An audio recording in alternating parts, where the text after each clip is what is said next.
So itong video ito is Tagalog version. So gusto ko muna mag-Tagalog-Tagalog. So ito yung mangganap ko nung nakaraan. Wow. Kinakabahan talaga ako mag-Tagalog-Tagalog ay para akong ababawables. So ayun, is in-invite ako sa isang bar dito sa Davao City na wow. Hindi ko sinasabi na mag-perform, is in-invite nilang talaga ako. Ewan ko bakit ako nang sunugin ako ulo. So, ayun, is kasama ko yung mga, the best na mga drag queen dito sa Davao City. Pero, unang-una is kinakabahan ako. Like, sinasabi ko sa sarili ko, kaya ko ba to? Laban-laban, bawi-bawi. So, ayun, minsan sinasabi ko sa sarili ko kasi hindi ako masyadong marunong mag-Tagalog. Pero, meron ako mga viewers and merong mga tao na ping-pong ball. Sa challenge na ito, kailangan makuha ng player ng isang bola. Kapag ginagawa ang challenge nito, maaari kang ma-eliminate. So, ayun, is hinahawakan ko ang mikropono. Pero, habang hinahawakan ko ang mikropono, is kinakabahan ako. Sabi ko sa sarili ko nga, para sa'yo ang laban na to, hindi ako susukuable. Okay, diba? So, ayun is, ino-introduce ako ng mga ibang drag dyan. Pero,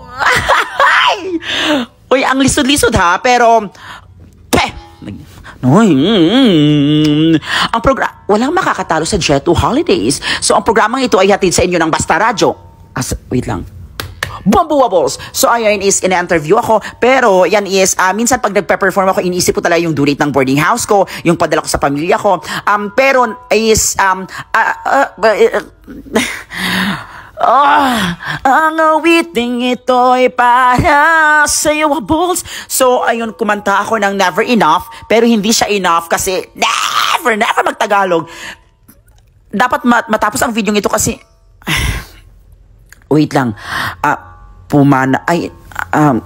so ayun, oo, and ngayon ako nakapag-upload. Basta ayun yung mga Tagalog ko, hindi ako muna Peter Piper, Pica. So that's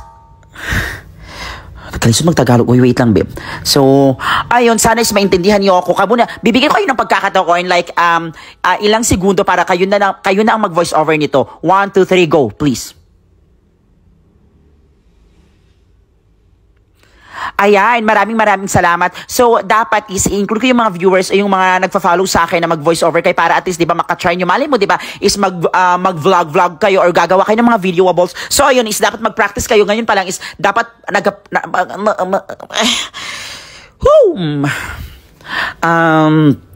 so, ayun. At dahil dyan, bigyan ng jacket yan! So, ayun is natapos na ang show pero feeling ko hindi ko matatapos yung voice over ko na Tagalog version kasi akala ko is magaling ako. Ilang take na to pero parang nahihirapan ako pero gusto ko muna magpasalamat sa lahat ng taong nanonood ng mga tama na ni Oy, Capoeira.